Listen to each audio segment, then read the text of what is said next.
iniciar en los próximos 20 minutos. La maestra Gabriela Velázquez Orrostieta nos compartirá la charla Nuevas profesiones, nuevos mercados laborales. Así que cedo en estos momentos el micrófono a la maestra Velázquez.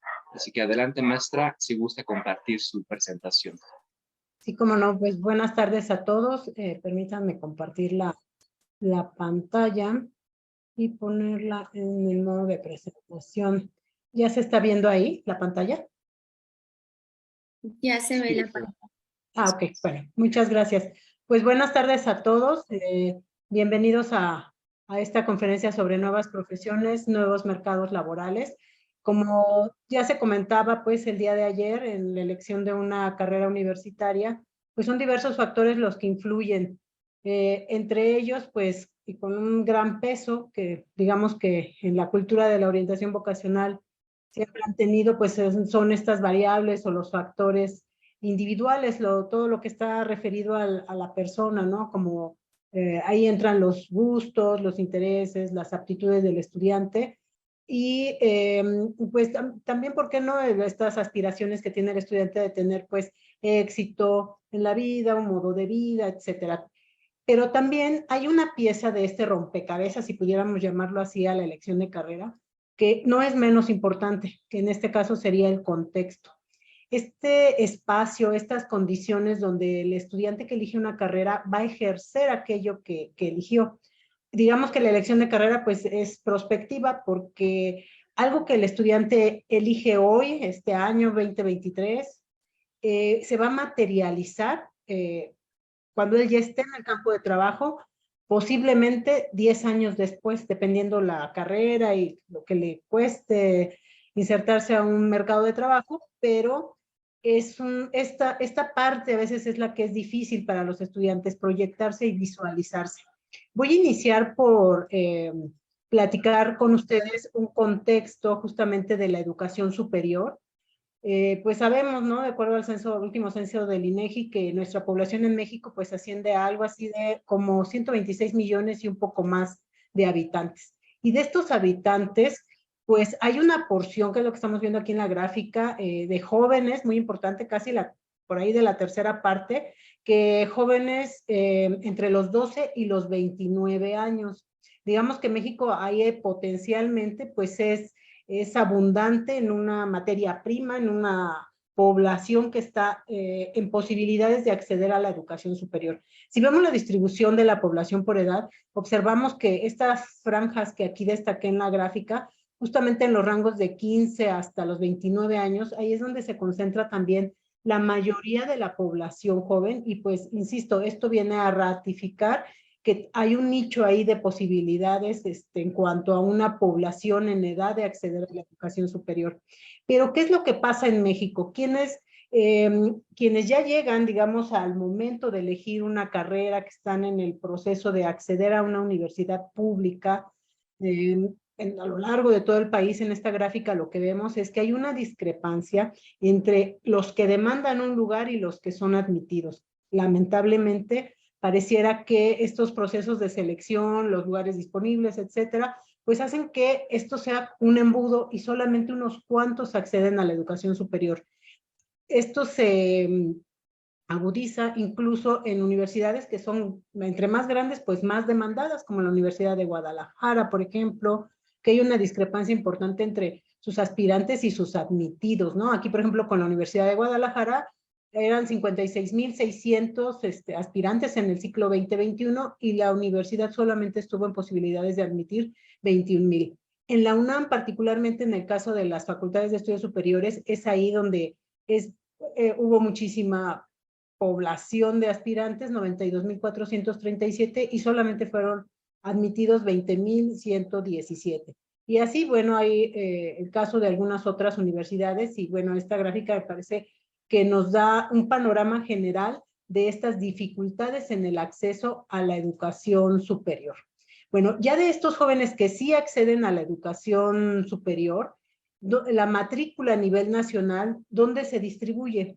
De acuerdo a datos de la Organización para la Cooperación y el Desarrollo Económico, pues pareciera ser que hay determinadas, incluso carreras en donde se concentra esta matrícula. La matrícula pues son los jóvenes que ya están inscritos a nivel superior, particularmente en las carreras de Derecho, Administración de Empresas, también en las carreras de Ingeniería, Industria y Construcción. Hay una buena parte de este pastel que vemos aquí en la gráfica que se inscribe a este tipo de carreras. Los programas de salud cuentan ahí, por ejemplo, muchísimo menos, un 10%. Este 3% que se baja un poco corresponde a las ciencias naturales y matemáticas, y vemos, por ejemplo, las tecnologías de la comunicación y la información con 1.90. Y el resto, pues, son otros campos o carreras, ¿no?, donde se insertan los estudiantes. Si vemos particularmente la población de la UNAM, bueno, esto de acuerdo a estadísticas de la UNAM, observamos que a pesar de que la población, bueno, es inmensa, es gigantesca, aquí tenemos un histórico desde los años o las generaciones 2016-2017 hasta el 2020-2021, vemos que la población escolar se distribuye, bueno, tenemos 4 campos del conocimiento en la UNAM, donde se concentran las carreras de la institución, y vemos que particularmente nuestros jóvenes están eligiendo carreras del área de ciencias sociales. Le seguirían las ciencias biológicas de la salud, después ciencias físico-matemáticas y al último las humanidades y artes. También haciendo un recuento histórico de cuáles son las principales carreras que están eligiendo los jóvenes, pues vemos que, pues como muchos de nosotros sabemos, la tendencia apunta que la carrera de medicina año con año, pues ha sido, este es un recorrido de 5 años, pues ha sido de las más solicitadas, siempre ha estado en este primer lugar de demanda, incluso en lugar de bajar, pues vemos que conforme van pasando los años, por ejemplo, en este 2021 hubo 24,624 aspirantes, ¿no? Y le siguen casi siempre en el mismo orden de preferencia: Derecho, Administración, Psicología, Arquitectura, por ejemplo. Y bueno, esto, evidentemente, esta situación, el que los jóvenes estén prefiriendo ciertos campos del conocimiento, ciertas carreras, pues evidentemente abona a un desequilibrio y a la saturación también, al momento que los jóvenes egresan al campo de trabajo, a la saturación misma de ciertos campos de trabajo. No quiere decir con esto que no va a haber trabajo, pero muy probablemente un campo de trabajo muy competido va a abaratar, por decirlo así, la mano de obra, la fuerza de trabajo del profesional, y esto pues tiene sus repercusiones en el aspecto de inserción laboral. Y estos son pues los aspectos que me parece que van perfilando un contexto en el que los jóvenes que egresan de las universidades pues se van a encontrar, ¿no? Bueno, aquí en el Centro de Orientación Educativa, testimonios de los chicos que luego están en las sesiones de orientación o en los talleres, muchos de ellos que eligen medicina, pues a veces tienen esta idea pues de que yo quiero ser médico, y pues es respetable, ¿no? Tengo esta idea desde chiquito, quiero, es una carrera que me ilusiona, está bien, pero no podemos cerrar los ojos a un contexto, porque una profesión, es decir, el ejercicio de una profesión necesariamente los va a vincular a este tipo de realidades, ¿no? Bueno, aquí, por ejemplo, si vemos que esta es una de las gráficas que también presentaba ayer los compañeros, el doctor Octavio Angulo y la maestra Sandra García, por ejemplo, de las carreras más demandadas en sistema escolarizado, vemos que el año pasado, que ya fue el ciclo 2022, teníamos 132 carreras. Actualmente la UNAM tiene 133 porque este año se aprobó una más, que fue la de Sociología Aplicada, pero cuando el año pasado todavía eran 122 carreras, aquí observamos que de esos alumnos que demandaron un lugar en la universidad en el año 2022, que ascendieron en total a 177,760 aspirantes, la mitad de ellos, el 51%, se distribuyó en estas 8 carreras: medicina, derecho, psicología, administración, las más populares, y el resto, el 49%, eligieron alguna otra. Si vemos particularmente la situación con medicina, llama la atención que este año 2022, los aspirantes a medicina, bueno, pues ya fueron aquí muchísimos más que otros años. Aquí se puso muy azul el número, pero fueron 27,195 aspirantes para una carrera que por examen de admisión, si sumamos los lugares disponibles en sus 3 sedes, solamente había 326 lugares disponibles para 27,195 aspirantes. Por ejemplo, FES Iztacala solamente ofreció 100 lugares, FE Zaragoza 50 lugares y Facultad de Medicina 176 lugares. Las personas que demandaron un lugar en la Facultad de Medicina fueron 16,469 para 176 lugares. Entonces vean cómo esto pues, nos va dando idea del grado de dificultad del ingreso, pero también seguramente, así como está competido el ingreso, insisto, también posiblemente el egreso y la inserción al mercado laboral. Y bueno, aquí me quisiera detener, por ejemplo, en esta diapositiva, hablando de la cuarta revolución industrial. ¿Por qué? Nuestros jóvenes, bueno, los compañeros orientadores no me dejarán mentir, muchos de los jóvenes piensan principalmente en razones de orden individual cuando eligen carrera. En su discurso, pocos jóvenes contemplan la importancia social que va a tener la actividad profesional que ellos van a ejercer.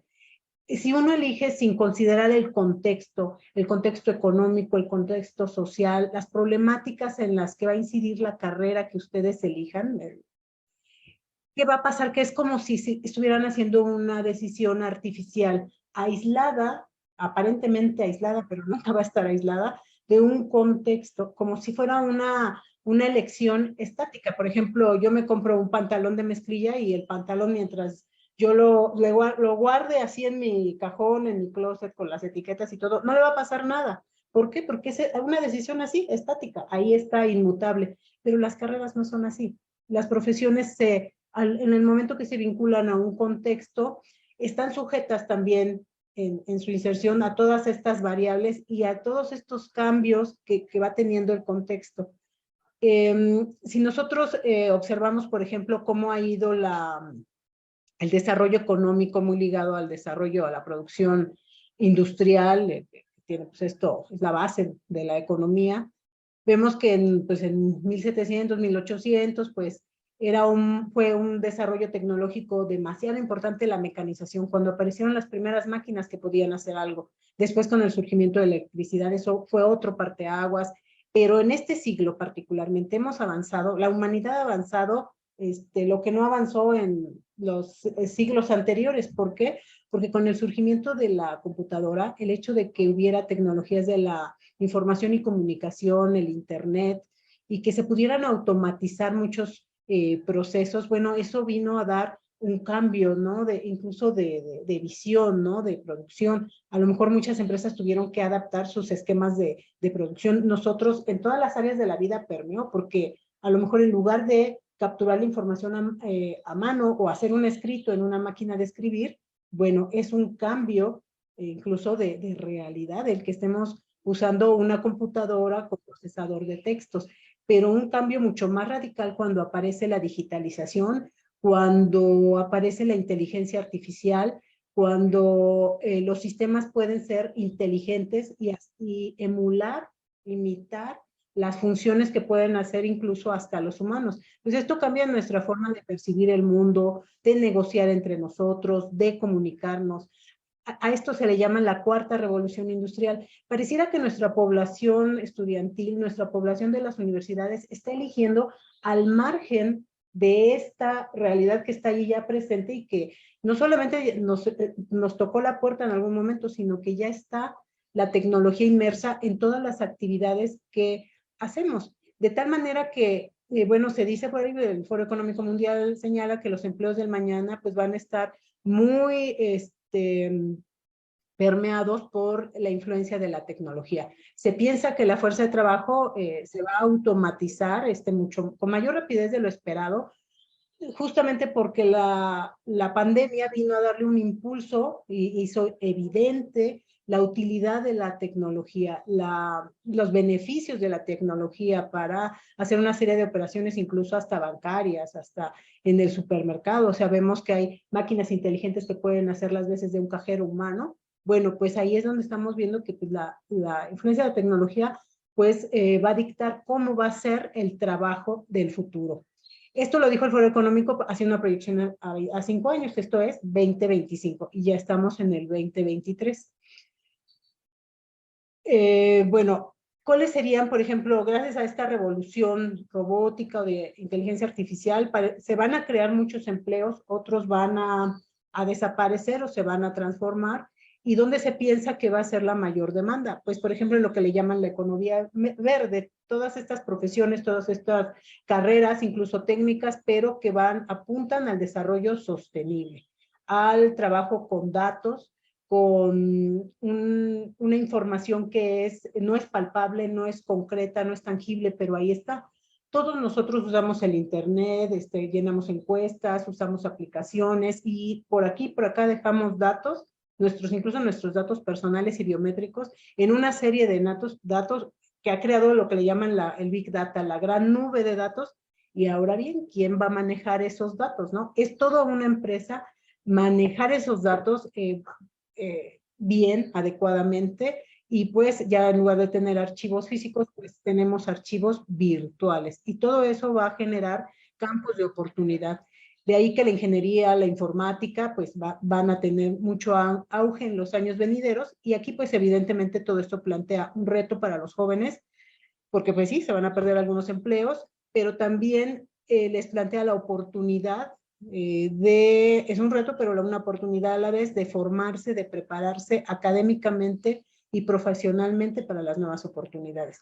¿Qué es lo que no podrían hacer las máquinas? ¿En dónde el humano no podría ser sustituible? Bueno, en esta parte de interacción humana, en el análisis crítico, en la toma de decisiones, esto que se le llaman las competencias para la vida, las soft skills en inglés o competencias especializadas, las empresas y en diferentes escenarios de trabajo van a ser mucho más importantes todavía porque las personas van a tener que trabajar con distintos grupos de trabajo y ahorita vamos a ver, pues esto va a también tener una influencia en las habilidades que las mismas empresas van a buscar en sus candidatos. Aquí vemos en esta gráfica que hay algunas habilidades que han aumentado en su demanda, que sería, por ejemplo, aquellas habilidades relacionadas al pensamiento crítico y al análisis, a la resolución de problemas, al ser autogestivos, ser independiente, ser proactivo, el trabajar con personas de distintos orígenes también va a ser algo importante y algo que se marca aquí, por ejemplo, el uso y desarrollo de la tecnología.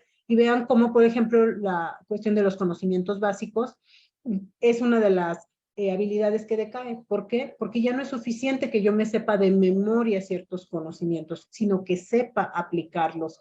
Y bueno, evidentemente va a haber algunos trabajos que van a estar más en riesgo justamente por esta tendencia a la automatización y a la influencia de la tecnología. Por ejemplo, los científicos y los analistas de datos pues son unas de las que van a la alza. En cambio, por ejemplo, los contadores, que hoy se pensaría que los contadores es una carrera que puede tener una gran demanda empresarial. Bueno, pues justamente porque las máquinas pudieran hacer una auditoría en base a ciertas reglas o en un abogado que en base a ciertas reglas pudiera dar un dictamen jurídico, bueno, pues estas son de las profesiones que pudieran en algún momento dado desaparecer. El mundo está cambiando, estamos hoy en el 2023, pero cuando estos jóvenes que hoy no escuchan la conferencia estén en el campo laboral, serán y sean los profesionales ya que sostengan lo que es el aparato social, económico y productivo, no solamente nacional, sino del mundo, pues ya serán las décadas de los 20, 30, 40, 50. Hay autores que han hablado acerca de cómo será el mundo en esos años, cuáles son los factores que condicionarán el mundo en estas épocas que están por venir. Va a haber una explosión, y ya lo estamos viendo, una explosión de la población mundial. O sea, la ONU señala que de 8.500 millones en 2030 pasaremos a 11 millones, 11.000 millones en 2100, por ejemplo, ¿no? Y bueno, entre mayores o más personas seamos, también va a haber una competencia mayor en la búsqueda de empleo, ¿no? Y pues evidentemente aquí va a haber otras, entre más se ha ido prolongando la vida de las personas, envejecemos a edades ya, una persona antes a los 40 era un viejo y ahora pues una persona a los 80 todavía es muy productiva. Bueno, también eso va a cambiar los esquemas laborales y también van a ser personas que van a estar vigentes en el campo laboral y que van a competir con los más jóvenes.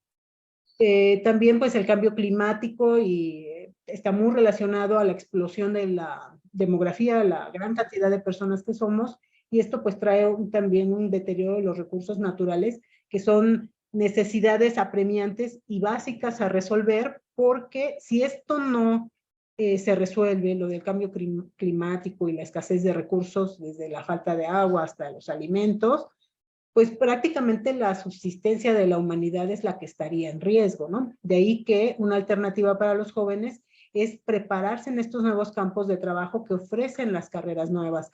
Otra influencia que va a haber, que va a conformar lo que sería el mundo del futuro, pues es el agotamiento de las reservas fósiles, el petróleo, y la búsqueda aquí inevitable de energías limpias, de energías como la eólica, la solar, etcétera. También es innegable que estamos en un mundo interconectado, globalizado, que ahorita las fronteras están muy difuminadas, y que también gracias a la tecnología podemos estar hablando ahorita con una persona que está en China, así como de manera virtual, pero estamos trabajando con alguien que está en otro país y en otro horario, ¿no? También esta aceleración en el desarrollo de la tecnología pues ha permeado, les decía, en todos los campos del conocimiento, desde la parte médica, biológica, bancaria, comercial. Hoy en día no necesitamos ir a una agencia de viajes y contratar unas vacaciones, podemos hacerlo desde una aplicación, por ejemplo.